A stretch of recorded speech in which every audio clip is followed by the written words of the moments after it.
profundidad de socavación. ¿Ya? Ese que se desplomó en Lima, que se cayó, pero que no se desplomó, el rayito de luz, se cayó por eso. Una semejante altura bonita, todo, a 2 pesos de concreto enormes a los costados. ¿Qué pasó? Que la profundidad de la socavación era el doble de lo que ellos consideraron, y por eso la cimentación estaba en este lugar, y cuando vino la socavación vino hasta acá. Entonces el bodoque se vino por abajo y quebró el puente. Eso hemos hecho una tesis en Lima, en la Universidad de Lima. Yo dirigí esa tesis, ¿no? Aún ya ahora colega, ella egresó, se evaluó esa situación. Entonces esa es la importancia, ¿ya?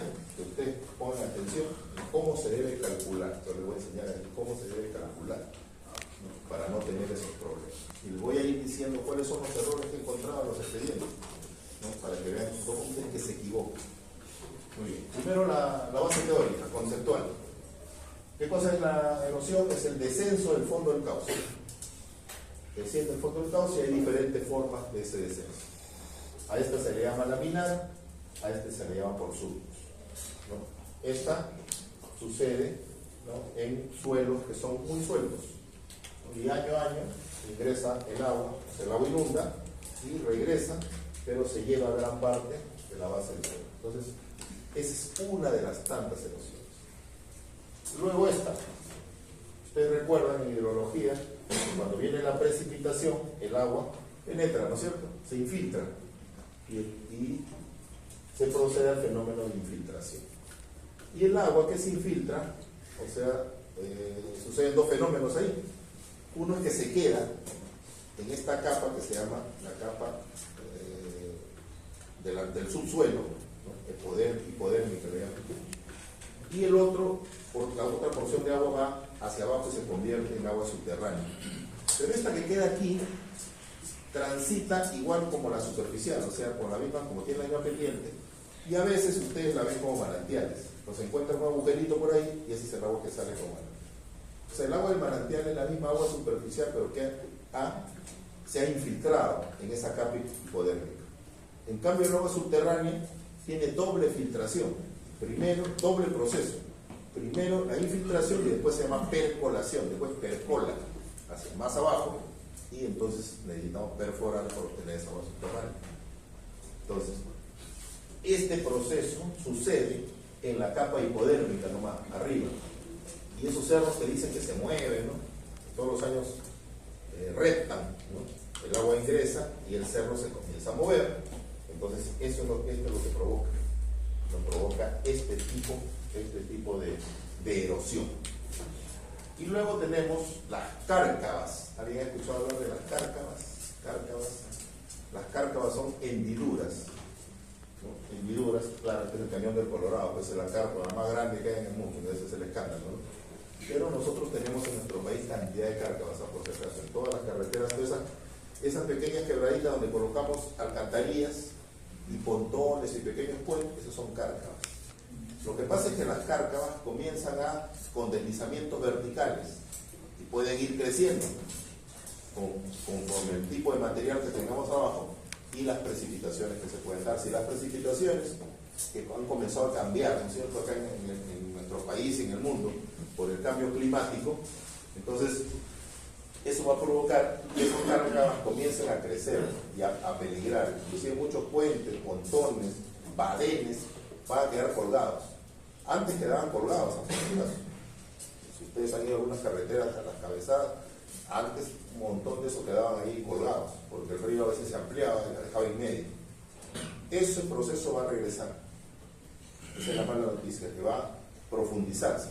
Entonces, este día es un tema que lo tengan presente, se le va a presentar en algún momento en el diseño de carreteras, ¿no? Principalmente van a aparecer este tema de las cárcavas, ¿no? Entonces, son fisuras en la tierra que se van a provocar producto de las precipitaciones, ¿no?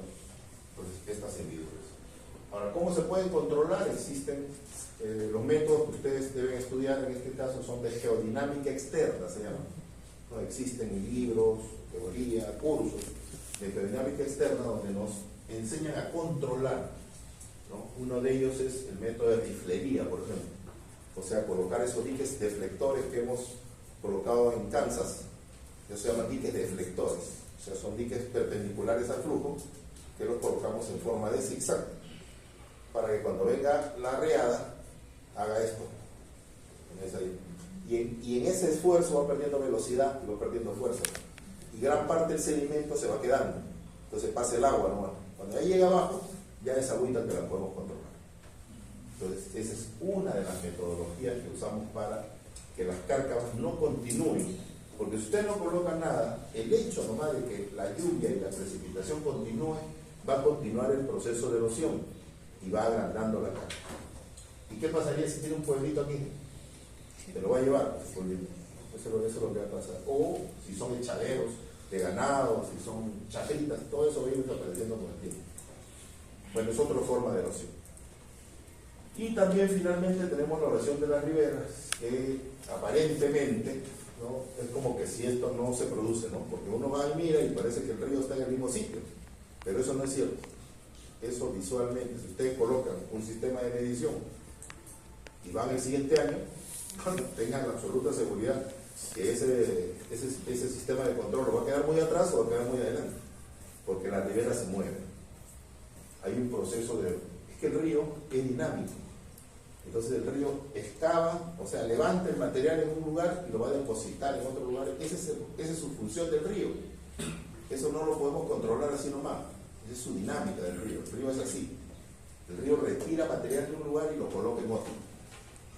Lo vuelve a retirar y lo vuelve a colocar, y entonces va haciendo eso.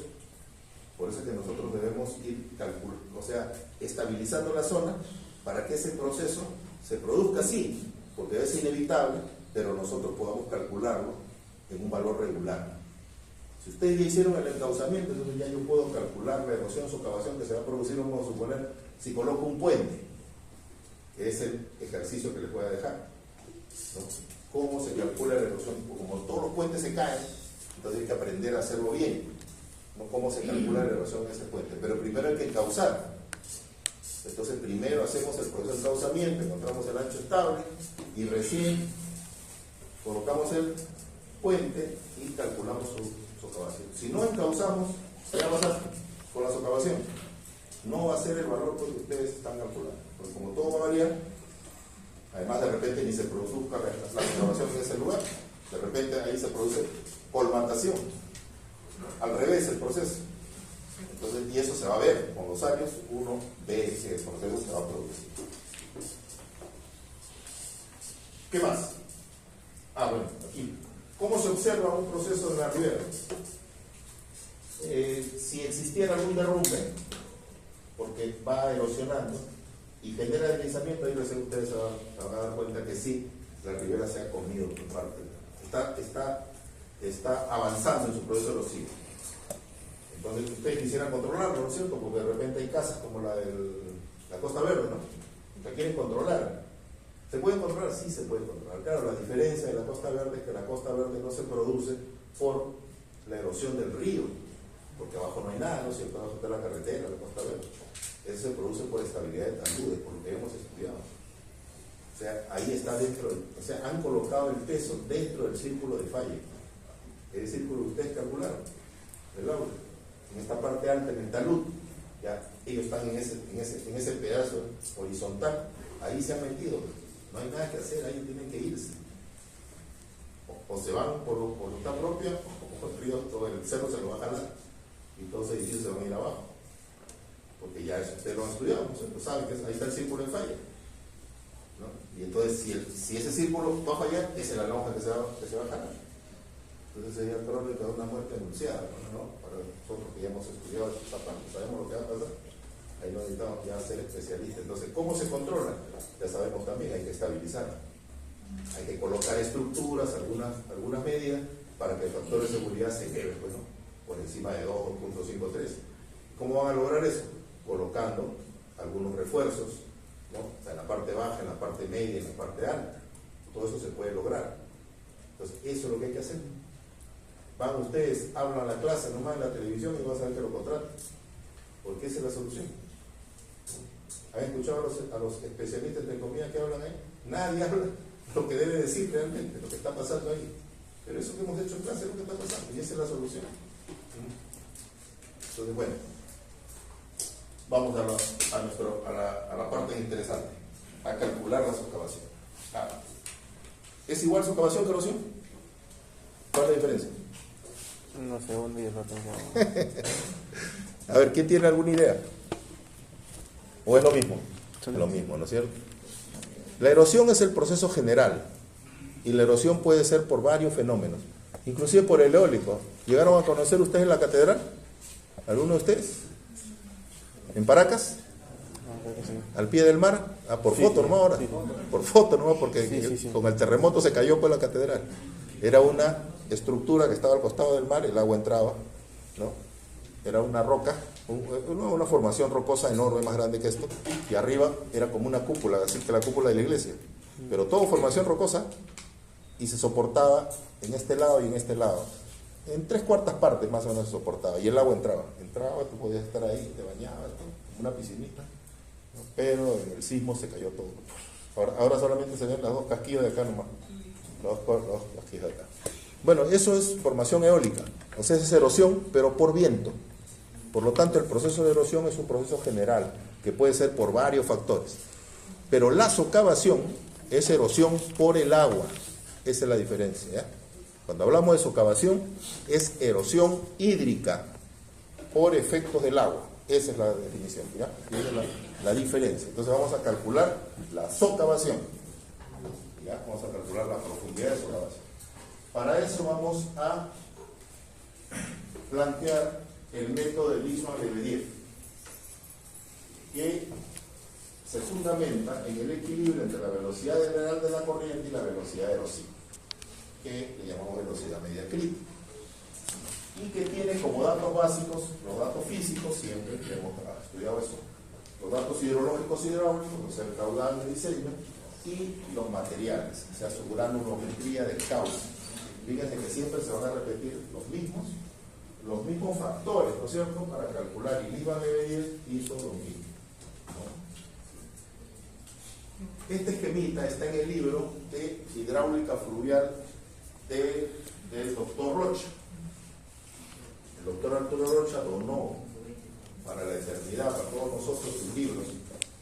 Están ahí en internet, ahí lo pueden bajar. Hidráulica fluvial de Arturo Rocha. Ahí está este gráfico, ¿ya? Bien, ¿cuál es lo importante del gráfico? Entonces, observamos que cada vez que hagamos una intervención en el río, o vamos a lo contrario, si no hubiera intervención en el río, imagínense que no hay esa estructura, nada, se va a producir la socavación, porque la socavación es un proceso natural que el río realiza. O sea, usted no necesita hacerle nada al río, el río va a socavar. A esa socavación se le llama socavación general. ¿Ok? O sea, esa socavación va a existir, la quieran o no la quieran ustedes, es la dinámica del río.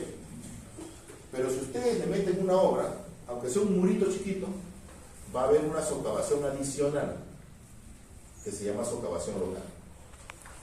Entonces, la socavación total es la suma de la socavación general más la socavación local, y esa es la profundidad total de socavación.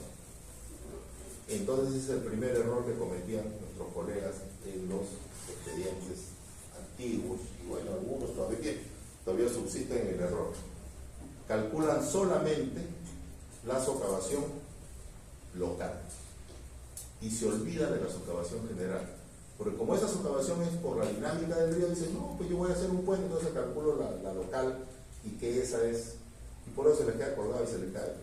Eso lo he comprobado en este caso, eso no es una especulación mía ni acuso a nadie, y además a mí no me gusta hablar de nombre de nadie, yo hablo del hecho, de la cuestión general. Entonces, he encontrado en varios expedientes a nivel nacional, por si acaso, esto que les estoy señalando, que no calculan la socavación total, sino calculan una de las socavaciones, y otros calculan las dos y ponen la mayor. Yo no sé quién les ha dicho que eso funcione así, pero bueno, a veces cuando no son de la especialidad, pues inventan cosas. Entonces he encontrado en expedientes, ¿no?, el cálculo de la socavación local está bien calculado los dos, pero toman el mayor, o toman uno solo de ellos, ¿no? Y a veces, casi siempre, en este caso, la socavación local, que es la que produce la estructura hidráulica, porque en un razonamiento de alguien que no es de la especialidad, bueno, dirá, pues ese es el que manda, ¿no? ¿Y el otro por qué? No, el otro no tiene por qué. ¿Y cuál es el error? Que diseñan la profundidad de sedimentación para esa profundidad, y por eso se les queda colgado. Cuando viene la socavación total, que es la suma, se va por debajo, pues, ¿no? Cuando viene la socavación por acá, ¿no? Y ellos se quedaron aquí nomás, en esta de arriba, ¿no? Por eso se cayó. Verificado, yo he participado por lo menos en 3, ¿no? Equipos que hemos verificado porque se cayeron unos puentes y hemos encontrado esos malos cálculos, esas debilidades. Entonces Rocha, con este libro que publicó hace como 10 años, entonces rompió y aportó bastante con este grafiquito que parecía inofensivo, pero que el que lo entiende resuelve realmente una cantidad de problemas con este grafo. A ver, vamos por partes. H sub 0 en el gráfico es la altura del agua, del tirante del agua, que ya hemos aprendido a calcular, ¿no es cierto? El tirante máximo de diseño en función del ancho del cauce estable es el, llámele Y, llámele T, llámele, acá le llaman H sub 0, es la altura del agua, el tirante máximo de diseño. ¿Ya? Y luego, por debajo del fondo, viene S sub Q, aquí, profundidad de socavación general. Profundidad de socavación general, S sub Q, y por debajo de S sub Q viene D sub S, profundidad de socavación local. ¿Cuál es la socavación? La suma, o socavación total si quieren llamarla así, de la socavación general más la socavación local. Esa es la que nos interesa, ¿no es cierto? Ahora, H sub S, aquí, es el tirante de socavación general. Así, no se vean, no se confundan. Tirante de socavación, tirante del agua y tirante de su S, ¿verdad? Tirante de socavación local. Entonces, cuando yo quiero, las fórmulas que les voy a presentar están para que calculen ustedes H sub S. La fórmula de Lima de Mediev calculan H sub S. O sea, calculan el tirante de socavación general. Aquí. Y si yo quiero la profundidad de socavación general, tengo que restar, ¿no es cierto?, el H sub S calculado menos el tirante del agua. Ya por eso me lo jalé a una promoción completa, porque no entendían esto. Eso es lo que yo les pedía. Ellos calcularon bien todo lo que ahora les voy a explicar, que es un poquito larguito. Llegaron hasta H sub S y me decían que esa era la respuesta.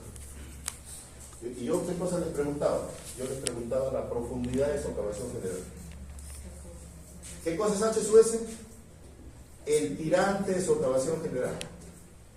Y yo les preguntaba la profundidad de socavación general. Hay una diferencia, ¿no es cierto? Lo que tenían que hacer es, después de calcular H sub S, restar. ¿Ya? ¿Y por qué no lo hacían? Porque dicen que yo no lo presenté en clase. Porque yo presentaba la fórmula de H sub S nada más. Pero eso estaba aquí lo explicaba. Y ahí estaba bien clarito cómo era que lo tenían que calcular. Porque yo puedo preguntarles, y ahora se me ocurre en el examen, y ya no les pregunto eso, como ya se lo dije, ahora le digo, pero ahora les pregunto simplemente lo otro. Claro, calcúlame la profundidad de socavación local. Y seguro que ya ahí se mueren. Se perdieron. Es lo mismo. Ahora hay que calcular esta profundidad menos esta. Menos esta de acá, que es la que te ha dado, y de repente te doy este valor. Siempre vas a tener que calcular esto, ¿no? Porque esa es la fórmula que vamos a presentar a continuación. ¿Ok? Entonces, ese cuadrito importante, estudienlo, compréndanlo, entiéndanlo, ¿no? Y aquí está su leyenda, no hay forma de que se equivoque. ¿Ya? Listo, ahora sí, ya sabemos qué es socavación general y qué es socavación local. Ya sabemos qué es profundidad. Te cuento, en el examen, en la evaluación, o en el trabajo, ¿no? ¿Qué tipo de suelo es el que estás trabajando? ¿Qué? Para eso necesitamos saber cuál es el material de fondo. La mayoría de nuestros ríos de la costa, pero no todos, ¿no?, van por el suelo friccionante, ¿no es cierto? Porque tenemos gravas, piedras, arena, Los ríos, la mayoría de las costas son así, pero vuelvo a decir no todos, pero mayoría. En la selva la mayoría son cohesivos, ¿no es cierto? Porque la mayoría son arcillosos, ¿no es cierto? En la selva. Entonces en la selva la mayoría, no todos tampoco, porque puede haber bancos de arena, van por este lado. Ya, eso es. Bien, ahora expliquemos la fórmula.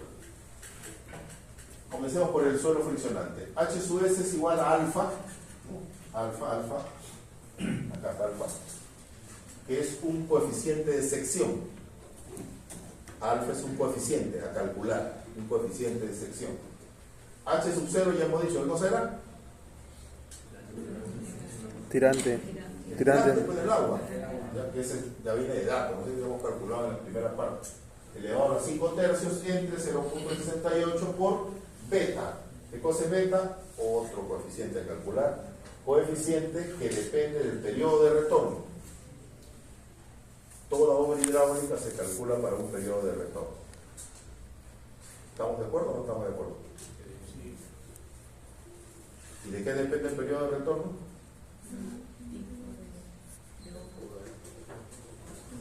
De la falla admisible. ¿Recuerdan la fórmula? T en función de J o J en función de T. Es hidrología. Periodo de retorno. Definición del periodo de retorno. El periodo de retorno está en función de la falla. A ver. Yo veo que me miran como que no. Si la obra es una presa que vale 200 millones, como la de Tambo, ¿cuánto están ustedes dispuestos a admitir como falla? ¿Grande o chiquito? ¿Un porcentaje grande o pequeño?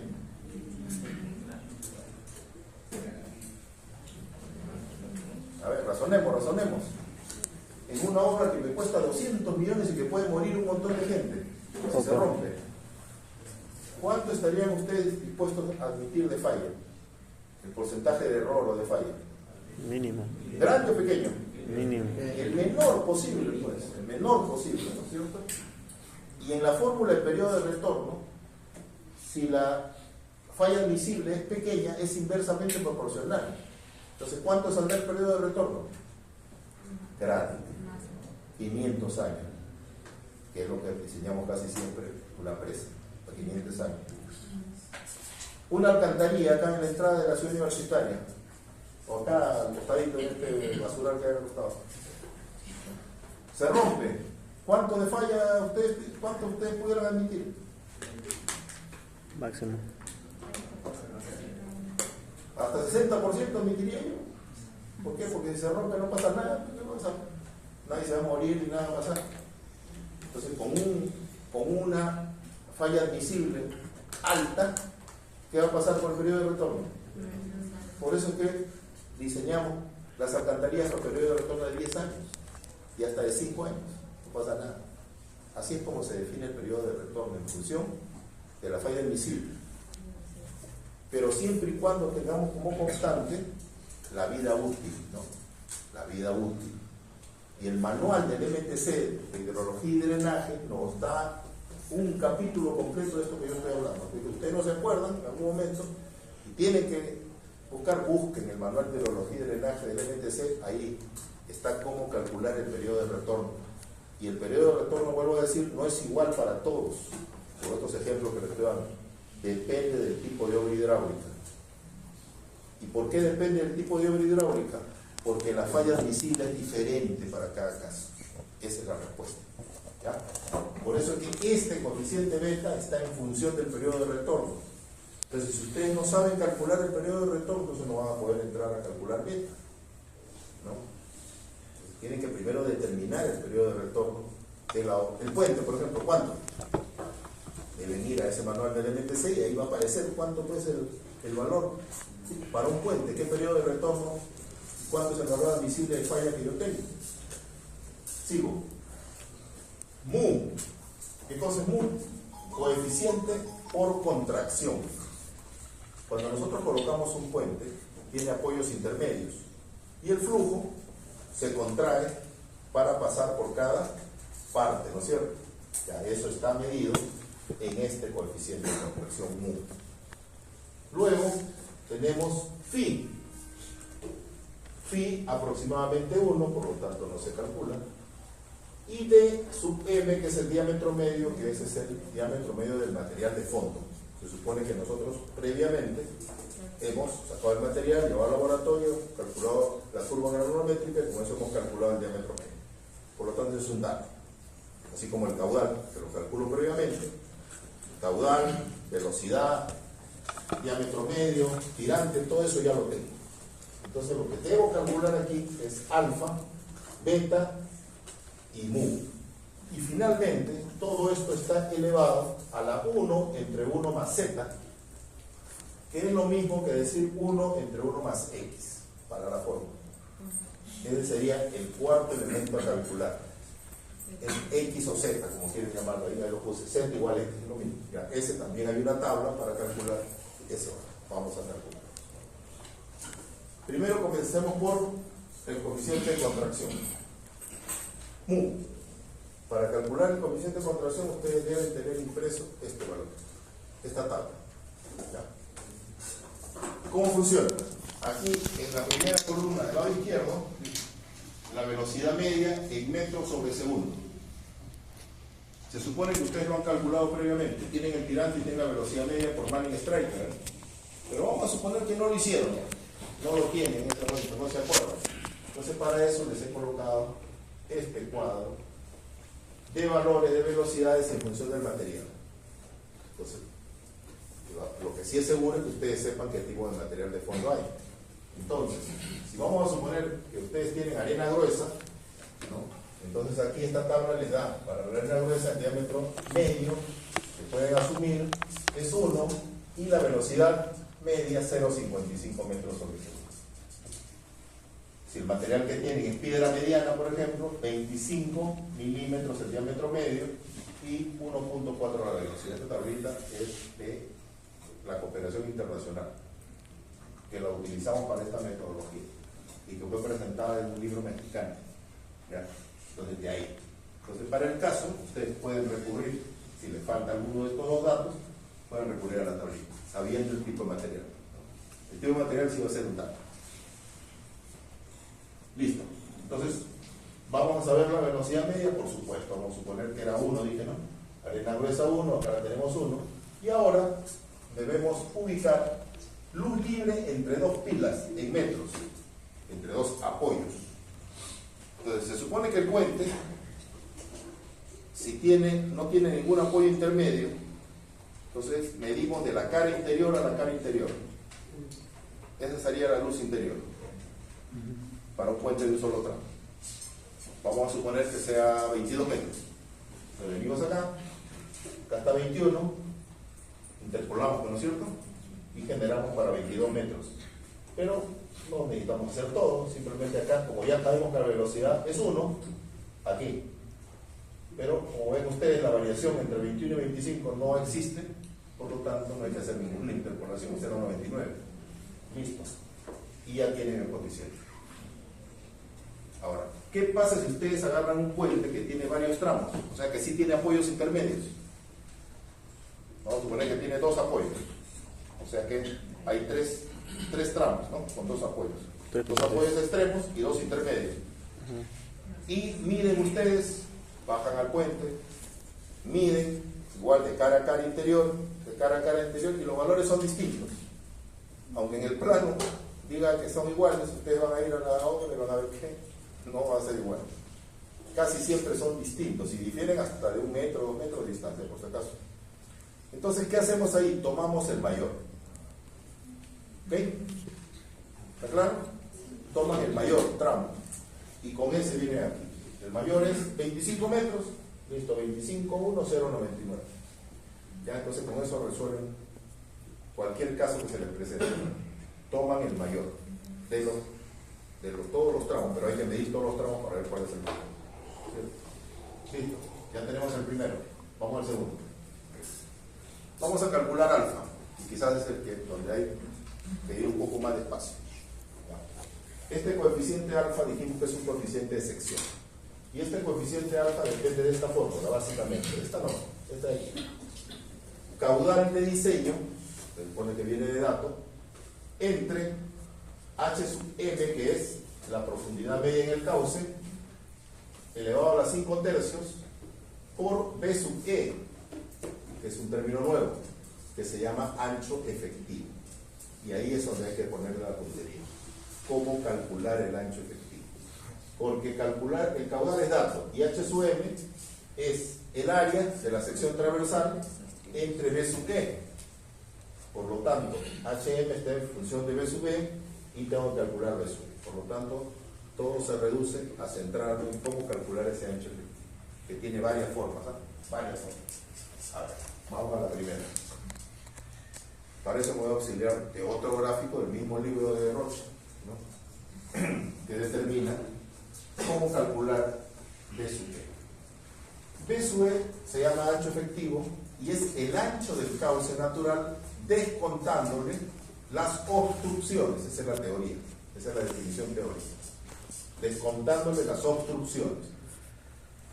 En este caso está un poco desviado, ¿no? Pero vamos a imaginar que no esté desviado, ¿ya? Que el río, después vamos a ver este caso, que el río esté, que el puente esté perpendicular al flujo del río, ¿no es cierto? Entonces yo trazo mi línea acá abajo, trazo acá, tengo el ancho y le descontaría estos anchos, ¿no es cierto? Y ese sería el ancho efectivo, ¿no? Sería este, pero dentro, o sea, acá en el gráfico muestra que esta es la distancia porque es dentro del cauce, pero esto está fuera del cauce, eso no se cuenta, ¿no? Dentro del cauce, el ancho efectivo del río. Entonces, descontándole este ancho, sería este espacio, más este espacio, más este espacio, más hasta acá se río. Eso sería. Entonces, la suma de B sub 1, B sub 2, B sub 3, B sub 4. Es el caso más sencillo. Que el puente sea perpendicular al río. Este es el caso más extremo, ¿no? Entonces, ¿qué pasa cuando el río, que es lo más común que les va a pasar de repente a ustedes, tenga una desviación con respecto al eje del puente? Entonces va a haber un ángulo, ¿no es cierto? Un ángulo se llama de desviaje. Ese ángulo de desviaje lo que va a provocar es que yo, ¿qué es lo que tengo que hacer? Trazar una perpendicular al flujo y luego proyectar la obstrucción, hacer la proyección de las obstrucciones y luego descontar esta proyección. Y por si acaso, teniendo el ángulo de desviaje, es fácil calcular esta proyección, por si acaso. No hay ningún problema, es un problema de geometría nada más. Y sumo entonces nuevamente. Va a salir diferente al anterior, por supuesto. Entonces, eso es lo que debe tener cuidado. ¿Cómo calcular el ancho efectivo? Porque aquí es donde se equivoca la gran mayoría, ¿no? Y porque si ustedes calcularon mal el B sub E, va a estar mal calculado H sub M y mal calculado alfa. Y recuerden que alfa está aquí. Es directamente proporcional al valor de H sub S. Y ya fuera. El valor te va a salir como un grandazo, te sale 10 metros, 8 metros, ¿no? Si se fuera para el extremo. O le sale muy pequeñito, algo irrisorio. Entonces ahí son los errores que a veces cometen. Entonces vuelvo a decirlo. Entonces, el secreto está para alfa en el cálculo del ancho efectivo. Y por supuesto, casi siempre en el examen le ponemos un ángulo, por favor, ustedes practiquen bien. Así que lo estoy viendo para que hagan un ejercicio, practiquen, háganlo. Póngale un ángulo distinto y a ver, calculen. Póngale un valor a B, póngale un ángulo de viaje y calculen. Es un problema de geometría. Si ustedes ejercitan eso, van a ver que en el examen rapidito esto sale. Y le va a salir un cálculo coherente. Nada más, esto es lo único que debemos tener cuidado. Bien. Tercero, el cálculo del coeficiente de frecuencia, beta. Dijimos que era en función del periodo de retorno y aquí está la tablita. Aquí no hay nada que hacer en un cálculo, simplemente hay que ver, ustedes hicieron el cálculo preliminar del periodo de retorno, vamos a suponer que es 50 y simplemente 0,97. Si es 75, bueno, hay que interpolarlo. Si sacaron un valor 60, 80, no lo sé, entonces solamente hay que interpolar la tabla. Último valor, el valor de X. ¿Cómo calculamos el valor de X? El valor de X, en esta tabla hay dos tablas. una tabla que es para suelos cohesivos y la otra tabla para suelos granulares. ¿Ok? De aquí es una tabla y de aquí para allá es otra tabla. Entonces, como estamos haciendo el ejemplo de granulares, entonces trabajamos con esta tabla de aquí. Y esta tabla está en función del diámetro medio. Y se supone que el diámetro medio es dato, por lo tanto, ustedes simplemente buscan cuál es el diámetro medio dato, y si no lo encuentran directo lo interpolan, y aquí está el valor de z y 1 más z. Ustedes lo que necesitan es 1 entre 1 más z, o sea, este valor que va directamente, ¿no?, a la fórmula. Acá arriba, ¿no? Vale, 0,75, 0,70, 0,75, lo que diga la tabla. Con eso terminamos y calculamos H sub S. ¿Cómo se calcula la profundidad de socavación general?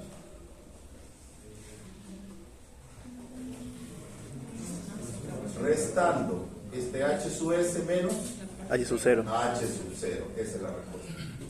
Ya que ya expliqué en la diapositiva anterior. Esta fórmula solamente sirve para el cálculo de la socavación general. ¿Ok? Todavía no hemos calculado la socavación local, que es la producida por la obra en sí, que nosotros estamos haciendo. Como les decía, ese es el error, ¿no?, que se desprecia siempre una de ellas, y por eso es que calcula la socavación insuficiente. Claro, como le sale 4 metros se asustan. No, pero ¿cómo va a salir 4 metros? Lo que tenga que salir tendrá que salir, y eso es lo que ustedes deben recomendar, que la cimentación tiene que estar por debajo de esa socavación. Si tiene que ser 4 metros, a 4 metros tendrá que irse, pues esa es la garantía. Y van a ver que van a pasar ustedes años por ese puente y no va a pasar nada, ¿no? Entonces, no se asusten por los valores que salen. Una vez unos ingenieros me decían, ingeniero, que sale un valor así, tanto es, se asustaba por eso. Yo digo, pero ¿cuál es el problema? Está bien calculado, lo que es. Vamos a la socavación de la curva. ¿Qué pasa en una curva de un río? En una curva de un río, vamos a poner en este sentido. Entonces, el lado externo se colmata y el lado interno se socava. O sea, así es como se comporta el río en una curva, ¿eh? O sea, si el río va a agarrar esta curva, entonces este lado externo, lo que socava de aquí lo bota para acá. Entonces, si ustedes colocan en una curva una bocatoma, por ejemplo, en este lado de acá, pensando que ese es el lado más seguro, no, lo que va a pasar es que eso se va a tapar. Por eso es que no recomendamos que se coloque ninguna obra hidráulica de ningún tipo en una curva. Y los que enseñan puentes también hacen la misma recomendación, y está en todos los libros de puentes, por si acaso. Pero vaya usted por las carreteras del país a ver cuántos puentes están en curva. Y le dan la certificación más esotérica que ustedes quieran, pero lo colocan ahí, ¿ya? Eso es un error, no lo hagan, ¿ya? ¿Qué van a provocar? Entonces, cuando calculan la socavación, la calculan como si fuera tramo recto. También hemos verificado eso. Y entonces, no sucede así, porque cuando entras en una curva, este lado de acá, que es el que se va a socavar, socava casi el doble o 1.5 de la socavación normal de tramo recto, y la comprobación está aquí. Esta es la fórmula para calcular la socavación en curva. O sea, ese lado interno se calcula ya no con la fórmula anterior, sino incrementando en un valor, este valor épsilon. A ese valor calculado de H sub S, en esa curva, en ese lado, lo va a usted multiplicar por un épsilon. ¿Y cómo se calcula épsilon? Por esta relación. R entre B, hay que calcular primero, que es el radio de la curva, entre el ancho, el B, el ancho del cauce estable, ¿no? Me sale un valor y de ahí me voy hacia abajo, ahí está el valor de épsilon. Y miren los valores de épsilon. 1.48, 1.84, 2, hasta 3. Y eso les asusta. ¿Por qué? Porque acá le salió 1.5 y acá ya en la curva sale 4 metros y medio. No, ese está mal hecho. No se puede. ¿Y qué es lo que pasa después a los 3-4 años? Que ahí es donde se le cae. En esa curva. Porque la socavación se incrementa. Entonces, si usted le da el valor suficiente, no va a pasar nada. pero hay que tener la concepción de que en el lado cóncavo, cuando voy en la curva, o si va al revés, en el lado cóncavo hacia el lado anterior, ahí se va a producir este valor. No en el lado convexo. En el lado convexo no va a haber socavación. Lo que va a haber es acumulación de material. ¿Dónde debe usted colocar la bocatoma? Después de la curva. No la coloque antes. ¿Por qué? Porque existe la velocidad de aproximación y va a provocar erosión. Entonces lo recomendable es colocarlo después de la curva. Ahí es un lugar perfecto, no va a tener ningún problema de este tipo. Vamos a la socavación local. ¿Por qué se produce la socavación local? Por una obra hidráulica, ¿no es cierto?, que yo coloque, por una intervención ya humana, ya no por la dinámica del río, sino por una intervención que yo voy a hacer en el río. Vamos a presentar dos casos nomás, que es el que ustedes van a aplicar. El caso de la socavación local en pilas o pilares, se llaman a los apoyos de fuente intermedios, ¿no es cierto? Y los apoyos de los costados, ¿cómo se llaman? De un puente estribo, ¿no es cierto? Entonces vamos a calcular para un apoyo en los extremos, o una estructura en el extremo y una estructura en el medio. Cuando hablamos de una estructura en el extremo, puede ser cualquiera, puede ser un espigón también, puede ser cualquier otro, un murete, lo que sea, es aplicable. Pueden aplicar el estribo. Y cuando hablamos de una estructura de un pilar en el medio, también podemos aplicar a cualquier otra estructura que coloquen ustedes en el medio. Un procedimiento puede ser. Pero hay procedimientos específicos. Sobre esto van a encontrar fórmulas. Hay libros, 30, 40, 50 casos. Ya ustedes pueden ahí profundizar. Pero estos son los que más estudiamos y los que vamos a utilizar para hacer ahorita el trabajo y puedan ustedes por lo menos practicar una parte. ¿Ya? Bien, comencemos con el de pilas. En el caso de un pilar que está en medio del río, o sea, es una obstrucción en medio, que colocamos una obstrucción en medio, lo que se va a producir son los vórtices, o la corriente vorticosa se llama también, ¿no? Las corrientes vorticosas o vórtices son ondas de flujo transversales al flujo principal. Este es el flujo principal, entonces están en sentido contrario. ¿Por qué? Porque choca con la obstrucción y produce esos vórtices. Y esos vórtices hacen que se provoque la socavación, ¿no?, en el pie de la pila. Pero no nos interesa mucho la de adelante, sino fundamentalmente porque choca, se abre y luego vuelve a unirse atrás. Y ahí es la parte peligrosa, en la parte de atrás. Aquí es donde se produce la explosión local debido a la pila. Esta es la que nos interesa. Porque esta no va a producir la caída de la estructura. Esta es la que va a producir, ¿ya? Ahí tienen efectos en los que ustedes no, si ustedes no consideran eso y le dicen esto es irrelevante, profesor, está así, mejor lo dejamos así nomás, ahí está lo que le va a pasar. Esos son ejemplos reales donde no se tomó en cuenta la socavación local. Y está clarísimo porque no se tomó en cuenta, ¿no? Porque miren, la cimentación queda totalmente en el aire. Esta es la cimentación. Esto aquí es el apoyo nada más. Bueno, eso me imagino que es una estudiado mecánica de suelo.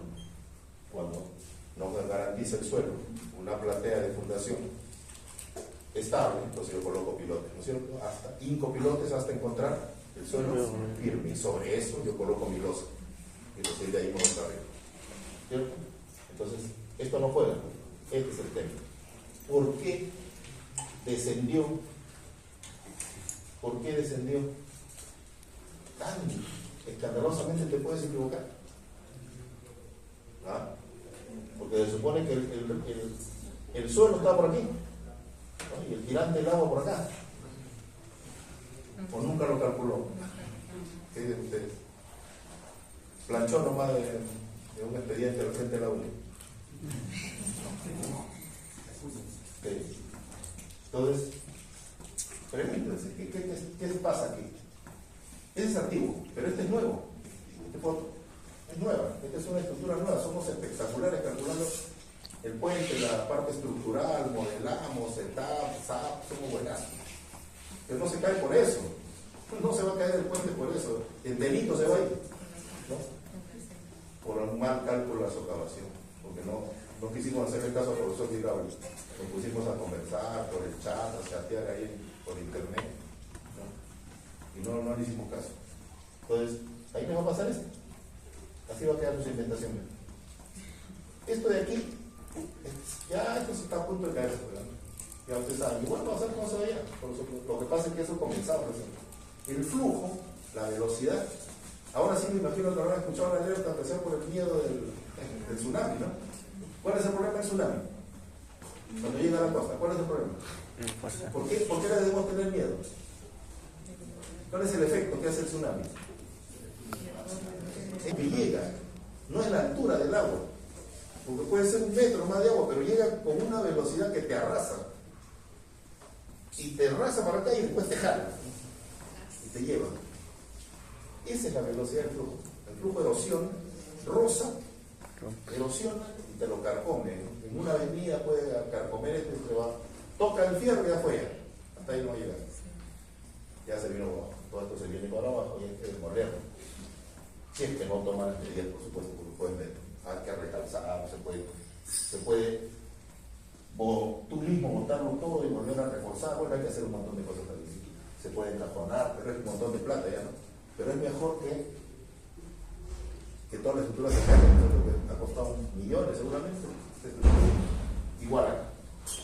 Entonces, eso pasa si ustedes calculan mal. ¿Cómo se calcula? Acá tienen una de las fórmulas. Lorentz-Foch. Hay 2 metodologías para calcular la pila. Cuando hay desviaje y cuando no hay desviaje. Porque siempre va a pasar eso. El puente o va a estar perpendicular al flujo, o sea, no hay desviaje ahí, o con un ángulo con relación al eje del puente, el flujo va a atravesar. Entonces, a ese se llama desviaje. Entonces, cuando no hay desviaje, calculamos la socavación, ese sub 0 local, multiplicando el coeficiente K1 por K2 por el ancho del pilar. Acá está la figura. Este es el pilar, este es el ancho del pilar B y este es el largo. EP es este ancho. ¿Cómo se calcula K1 y K2? Antes de eso. Esta es la profundidad de socavación, ¿no? K1 se calcula con este gráfico. Primer paso, tienen que dividir H entre B. ¿No es cierto? ¿Qué cosa es H? El H sub 0, la altura del agua. Acá está. Aquí está el grafiquito bien clarito. Altura del agua. Y B, ya les expliqué que es el ancho del perfil que ustedes eligieron, ¿no? O que están ustedes evaluando. Listo, lo dividen, se ubican aquí, suben, tocan la curva, me voy hacia la izquierda y ahí está el valor de K1. Y van a ver ustedes que así sea 1, 1.5. 1.5 el valor de B. Y vamos a ahora multiplicar K2. ¿Cómo se calcula K2? Es la forma del perfil, porque cuando vayan al río van a ver que estos pilares tienen diferentes formas. Unos son rectangulares, otros son semicirculares, elípticos, lenticulares, ¿no? Hay biselados, etc.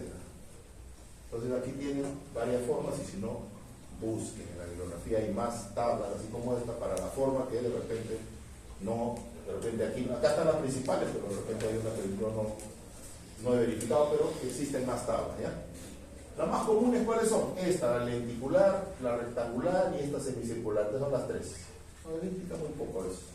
Estas son las 3 que de repente van ustedes a trabajar. Y identificada la forma, acá está el coeficiente K2. 1, 0.9 y aquí hay una variación entre 0.85 y 69 dependiendo de la relación del radio mayor con el radio menor. Entonces ahí hay que interpolar un poquito y te va a salir el coeficiente. Nada más. Entonces multiplicamos K1, K2 por B y ya tengo la socavación local. En el caso de pilares, apoyos intermedios, obstrucciones y medio del río. Cuando no hay desviaje. Y cuando hay desviaje, aquí está la fórmula, K1 por K3 por B. Entonces ahí reemplazo K2 por K3. ¿Y cómo calculo K3? Ahí está. Utilizo esta gráfica y por supuesto primero tengo que conocer el ángulo de desviaje, ¿no es cierto? Es un primer dato, este de aquí. este ángulo debo calcularlo. De alguna manera, ¿no? Yo tengo el dato para calcular ese ángulo de viaje. ¿Por qué? Porque estas curvas en este gráfico son A entre B. A es para este gráfico, A es el largo del pilar y B es el ancho. Entonces, A entre B, vamos a poner 6. Entre 1 sale 6. Busco la curva 6, esta es la curva 6. Y el ángulo de viaje, vamos a suponer que sea 45. Subo, toco la curva 6, me voy con una reglita hacia la izquierda, y aquí sería 2.25, 2.3, ¿no? ¿Qué pasa si la división no me sale ninguno de estos números enteros que está aquí? ¿Qué hago? ¿El mayor? Construye la curva. Construye su curva para ese valor. Vamos a suponer que me salió 5.5. ¿Ya? El ingeniero es tan molesto que en el dato del examen puso para que salga 5.5. Yo no puedo utilizar exacto, me va a demorar más. Entonces ustedes acá dividen esto a la mitad, sería 5, ¿no? Le da proporcional nomás, un poquito más. Ponen un punto acá y un punto acá. Y luego lo unen. Construyen su curva. Construyen su propia curva. Aprox, nada del otro mundo. Nada exacto. Claro que no va a ser tan malo de 5.5. Diría 5, bueno, construyen la curva 5. Entonces, la mitad de este espacio y la mitad unen esos tres puntos y ya está la curva 5. ¿Ok? Construyen la curva. Listo, y de esa forma encuentran el valor de K3 y con eso calculan la profundidad de socavación local. ¿Cuál sería la respuesta de la socavación total? Local más la general. La suma del S sub Q, o sea, la socavación general, Con la más de su S. la socavación local. Y esa sería la socavación total. Por debajo de eso tiene que estar su cimentación. Ese es el problema. Ese es el problema. Que no llegan hasta esta parte. ¿No? Y no toman el valor máximo. No importa lo que salga, le vuelvo a repetir. Esa es la respuesta, esa es la real. Sobre eso hay que colocar la fundación. Entonces, ¿quién define? Hice una pregunta la vez pasada. ¿No? ¿Quién define la profundidad de fundación del estribo y del pilar? El estudio hidráulico.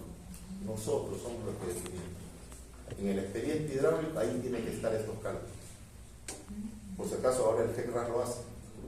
Ese GECRAS que hemos utilizado para calcular el tirante, también calcula socavación, por si acaso. Entrega un módulo. Y eso es una tesis, por si acaso, porque no se ha hecho. Que ustedes apliquen la socavación para los ríos de Ica, porque ya hemos estudio comparativo, ya tienen una pista. Pero tienen la concepción ahora, pues ya tienen la teoría de lo que queremos hacer y el beneficio que se puede obtener. Vayamos a la parte final. Socavación local al pie de estribo, o sea, los apoyos o cualquier estructura que esté en la ribera. Ya, para eso les voy a presentar el método de Altamono. Alguno dice Altamono. Bueno, es un ruso.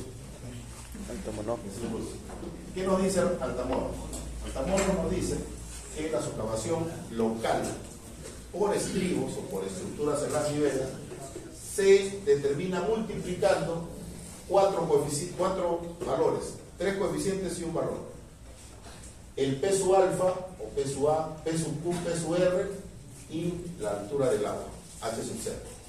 ¿Qué cosa es P sub alfa? El coeficiente que depende del desviaje. Sí, que hay. P sub Q, coeficiente que depende de una relación de caudales entre el caudal que está frente al estribo y el caudal total. Y P sub R, que depende del coeficiente que depende del tallo. 3 coeficientes no voy a calcular ahí. Y para eso nos dan 3 tablitas. 3 tablitas. Aquí tienen la de P sub alfa. Simplemente deben saber ustedes cuál es el ángulo de desviaje. Vamos a poner que es 45 grados. No hay, ¿no es cierto? Interpolan, ya está loco. Entonces el valor es directo, no hay nada que calcular ahí. van a la tabla y extraen el. Y me voy a pasar a leer. En el caso del coeficiente P sub K, que es por el talud, resulta que esos estribos a veces son perpendiculares, pero a veces están inclinados. ¿Han visto en los ríos? Ya, entonces ese talud hay que conocer, o hay que calcularlo, hay que ir y medirlo. Bueno, ¿cuánto es ese talud? Y dependiendo de ese valor, ustedes vienen a esta tabla y aquí está el coeficiente. También es directo igual que acá. No hay tampoco forma de perderse. El único en el que hay que pensar un poquito es en este. ¿Por qué? Porque aquí hay que calcularlo para cada estribo. Es mentira que sean iguales. Mentira. En el expediente ustedes tienen que calcular el estribo derecho y el estribo izquierdo. Porque cada uno va a tener una profundidad de socavación distinta. Cuando ustedes sumen, el general puede ser el mismo, pero el local para el estribo derecho va a salir uno y para el estribo izquierdo va a salir otro. Y cuando sumen, entonces va a salir profundidades. Bien difícil es que les salga igualito. Bien difícil, no creo que les salga igualito. Y les voy a explicar por qué. Y aquí viene el porqué, aquí viene la diferencia. Y para eso es este gráfico. Lo normal es que ustedes tengan un puente de estas características, que es el que hemos estado estudiando, con el desviaje. ¿No es cierto? Y lo normal, porque así, no sé por qué, los puenteros históricamente estrangulan el río. O sea, se meten al río, ¿no? ¿Han visto? Que el estribo se mete. ¿Para qué? Para que la losa del puente sea más chica, porque no quieren calcular losas que superen los 9-10 metros. Llegar a 12-14 metros de viga no era muy sencillo antes. Bueno, hoy hemos mejorado con la metodología, con los elementos finitos y todo eso, ¿no es cierto? Pero antes, a ver, usted calcula una de 9 metros, 12 metros, porque todo el mundo buscaba escalete y que era extenso, para que lo haga. ¿No? Hoy nos podemos atrever, ¿ya? Pero lo que van a encontrar de repente, y aquí nos preparamos para cualquier caso, es esto. Van a encontrar que el estribo está metido. Entonces, ese coeficiente está en función de eso, ¿no? De esa cantidad de metros que se mete la estructura. Puede ser, ya le vuelvo a decir, puede ser el estribo, puede ser un espigón o puede ser otra estructura. Entonces, hay un caudal proporcional que está frente a la estructura.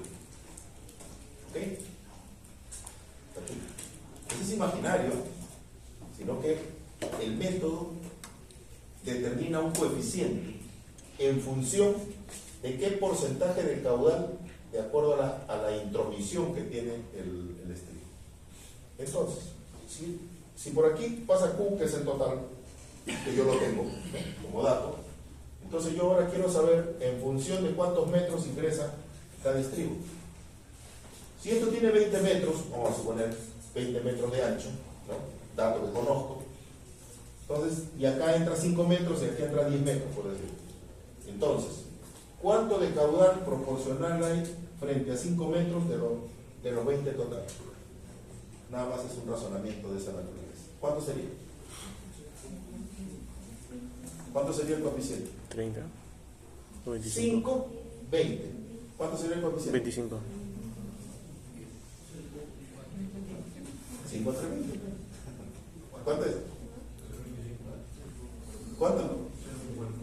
Van a usar calculadora. Se hermano, pues. Entonces vienen acá. Q1 entre Q2 0.4, 3.45. ¿Ya? Así es simple, ¿ya? Hay una explicación larga, por supuesto, ¿no? Pero yo ya la he reducido para que ustedes la entiendan así rapidito, nomás, no me estén dando tantas vueltas, no se trata de dar tantas vueltas. 0.25. Ya cuando estén en maestría, ahí profundicen, busquen la parte esotérica de todo esto. Por ahora, seamos prácticos. Si ya comprendieron la parte conceptual inicial, de qué cosa es el fenómeno, por qué se produce, cuáles son las consecuencias de lo que puede traer, cuáles son la importancia de que yo lo haga bien, es suficiente que ahora aprendan el procedimiento. Entonces, esto es lo que ustedes van a hacer. 10 entre 20 igual, y van acá al coeficiente, a la tabla, y como van a ver, los dos coeficientes son distintos, ¿no es cierto? Uno te salió 0.4 y el otro 0.25. 25. ¿Cómo va a ser 25? 5 entre 20. 10 entre 0.2. Ah, no, el otro. 0.5. 0.5. 0.5 y 0.25. ¿Está bien? Sí. Entonces uno 0.5 y el otro 0.25. 0.25, que es la interpolación de estos dos, ¿no es cierto? Listo. Entonces vas a tener, vamos a suponer que aquí salga 3 y aquí 3.67. ¿Ok? Entonces este valor vas a tener para el estribo derecho un valor y para el estribo izquierdo. O sea, vas a calcular dos socavaciones locales, una para cada estribo. Y al momento de sumar la socavación total, por esta consideración, vas a tener valores distintos. Y ese es otro de los errores que encuentro los expedientes. Le ponen el mismo valor, como si fuera igual. Y igual funciona siempre y cuando no exista de viaje. Es probable, pero yo veo el expediente y ahí está el de viaje, entonces no tiene ningún sentido. O sea, no hay coherencia entre lo que están presentando y lo que han calculado. Lo han inventado, ¿no? O sea, ni siquiera lo calcularon. Ya, ese es el otro error. Entonces, dos valores se calculan aquí, diferentes, uno para el estribo derecho y otro para el estribo izquierdo. ¿Okay? Socavación total entonces por estribos. Y la otra es la socavación total de las pilas. Entonces cada uno tiene una socavación distinta. ¿Ok? Eso es lo que estamos quedando. Cada uno tiene una profundidad distinta. El río se va a comportar distinto en cada caso. Y las relaciones nos van a permitir identificar, ¿no?, esas diferencias. ¿Qué pasa si lo calculo mal? Aquí están las consecuencias. Entonces, esa socavación va a agarrar el estribo, va a socavar esta parte y si ustedes pusieron un concreto malísimo, va a pasar lo que ha pasado aquí, se va a desprender. ¿Qué es lo que ven aquí? Pura tierra, ¿no? Puro material de desecho, eso no es concreto, en ningún sitio, ¿no? O le va a pasar esto de aquí. Ahora, ¿por qué pasa esto de aquí? Porque no hicieron el encauzamiento. Para eso es el encauzamiento antes y después de la obra. No solamente sirve para estabilidad, sino para proteger. Por eso que esto de aquí hay que botar ya, porque el río ya lo carcomió, tanto por debajo como por este lado de acá. Entonces aquí lo que funciona es el encauzamiento a través de un enrocado, principalmente, ¿no? Claro que si hay plata, ponemos un muro pues, de concreto, ¿no? Que es más fijo, más duradero, ¿no? Pero estas cosas suceden por un mal cálculo de la socavación local. Así por eso se caen los potes. Y se caen en cantidad, no se cae 1, 2, 3, se han caído 100 por cada fenómeno del niño, 100, 150, 120, es un escándalo, ¿no? En el país, o sea, estamos calculando pésimamente esta parte. Y por eso es que quise culminar trayéndoles esto, dejándoles esto para que puedan ustedes hacer un trabajo. Voy a presentar ahorita. Es el último. ¿Dónde está el? Este es el software con el cual van a verificar el trabajo. Se llama Río. Es un software peruano. Buenazo. Que lo elaboró el PERPE, el Programa de Rehabilitación de Obras de Río, del Ministerio de Agricultura, ¿no? Y este software entonces se entrega o se entregaba a todos aquellos que supervisaban defensas ribereñas, que nos capacitaban. Pero ahora está en internet, por si acaso no necesito que abran. Pongan River y ahí van a descargar gratis, el programa está ahí, ningún problema. Ahora, claro, hubiera sido interesante que lo trasteen, pero en el manual le van a explicar paso a paso. El ingeniero Benavides ha tenido la paciencia, ¿no?, de elaborar un manualito de su software. Vamos a ir a la parte interesante. ¿Qué pasó?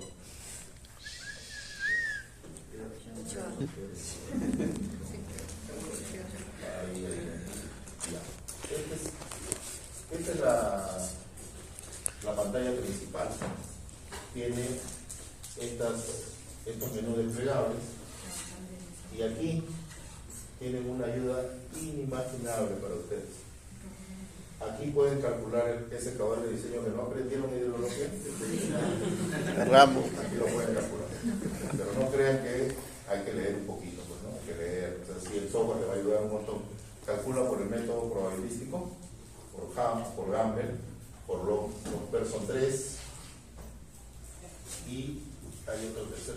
A ver, vamos a ver. Un dedo nomás.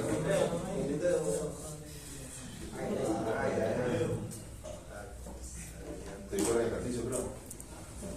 Ahí está. Método estadístico, método empírico y cabal instantáneo. Entonces ustedes entran al método estadístico En el método estadístico van a aparecer acá. Vamos avanzando un poquito rápido. Aquí. En el método estadístico, previo al método estadístico hay que ingresar una estación, bueno, el nombre, una estación, el periodo de retorno y entre qué año y qué año tienen ustedes los registros de caudales. O sea, estos son datos históricos de caudales que ustedes deben recolectar ya de frío. Mientras más datos de caudales tengan, mejor sale el caudal proyectado por el método estadístico. Entonces, una vez que ingresen, colocan Enter, si no, no registran. Ingresan aquí, Enter. Ingresan aquí, Enter. Se va a activar esta hojita. Y aquí ingresan nomás como si fuera Excel. Sí, ingresa. Ingresan todos los valores. ¿No? Y una vez que ingresan, entonces van acá. Esta opción no la van a encontrar en esa versión que van a bajar pirata. Guardar, no hay guardar nada. No se puede guardar. ¿Ya? Así que no, pasemos más de largo. Aquí. Listo. Entonces aquí van a entrar al método, van a poner uno de los métodos y antes de eso van a ordenar datos y obtener los parámetros. O sea, ya han ingresado todos los caudales, pueden ordenar datos, se los van a ordenar de mayor a menor y luego va a calcular todos los parámetros automáticamente, ¿no? Y va a aparecer este cuadrito con todos los parámetros, la media, la desviación estándar, el número de registros, la media logarítmica, la variación, etcétera, etcétera, todo esto. Y con estos datos es que van a aplicar cada una de las metodologías, aquí métodos, y van a aparecer por log normal, por Gamble y por log 3. Y luego de calculados los tres caudales, ustedes van a elegir aquí. Aunque el programa a veces toma el que mejor tiene el ajuste, acá sale el mejor ajuste, 0.998, 0.97. Bueno, él automáticamente, si ustedes hacen aquí clic sobre este rectángulo, entonces él va a jalar el de mejor ajuste. ¿No? Eso es lo que va a hacer. Y de esa manera, acá tienen el cálculo del log normal, por ejemplo. Pican log normal. Quiero ver si está ahí la página. Sí está. Lo que sale. Esto es lo que sale.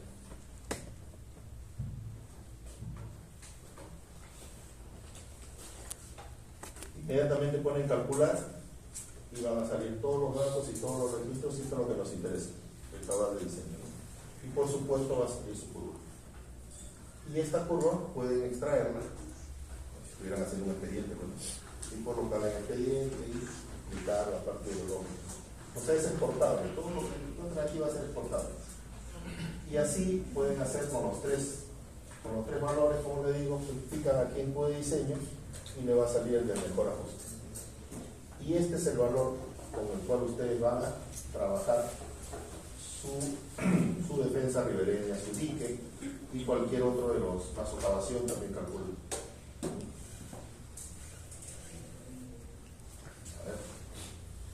Aquí está para el cálculo de la defensa, ¿no? Entonces primero, este es el cálculo por el método empírico. Ya hicimos por el método probabilístico, ahora el método empírico. Y para calcular el método empírico, primero calcula el periodo, el tiempo de concentración. Lo calcula por tres métodos, por Temex, por Kirchhoff, ¿no? Y acá está el tercero, el método de la SCS, de la Soil Conservation Service de California. Y de los tres valores, te recomiendo un valor, pero si quieres tú puedes tomar el mayor o el menor, ya es una decisión personal que puedes tomar. Lo haces clic y se activa el cálculo de la intensidad, porque la intensidad está en función del periodo de retorno y el tiempo de concentración. Entonces haces clic sobre la fórmula y te va a aparecer el resultado de la intensidad. Con el valor del tiempo de concentración y la intensidad, entonces ya puedes calcular, lo calcula por el método de MATMAT. Bueno, no sé, te recuerdan en hidrología, el método, cuando se trabajó métodos empíricos, se trabaja MATMAT y Burke-Sieger, que lo hace por MATMAT. Entonces igual, cuando ya tienen esos dos valores, pican sobre la fórmula y automáticamente le va a salir todo el más. Entonces tienen dos opciones: el cálculo del caudal por método estadístico y el cálculo del caudal por método científico. Ustedes toman la decisión. ¿Cuál de los dos toman el mayor, etcétera? Y esa es una decisión de todos. Pero eso va a depender de cómo lo han hecho manualmente, para que ustedes puedan comparar. De lo que se trata de comparar los resultados, ¿no es cierto? De comparar los resultados. Acá tienen la tabla de valores de correntía, ¿no? Que es para el cálculo del tiempo de concentración. Ya hay una explicación teórica pequeña, pero entendible. Y bueno, el caudal instantáneo no recomendamos porque no va a aplicar para este caso. Es por el método de Führer. Además que sale como el doble del triple. Aquí. El cálculo de las defensas enrocadas. ¿Recuerden que esto hemos hecho? Hemos hecho un método para el cálculo enrocado, ¿no es cierto? Entonces, ese método que yo les enseñé, que lo van a aplicar, lo verifican con esta parte del software.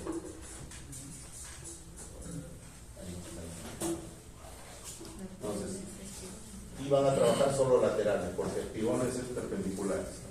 Entonces no se puede comparar con eso. Van a comparar ese valor por el método que yo les enseñé en clase con esas laterales. ¿Está? Muy sencillo. ¿De acuerdo? Mira que el lápiz, hay un lapicito que con eso funciona muy bien. Aquí, este está el ancho del cauce estable. Aquí comienza a ver.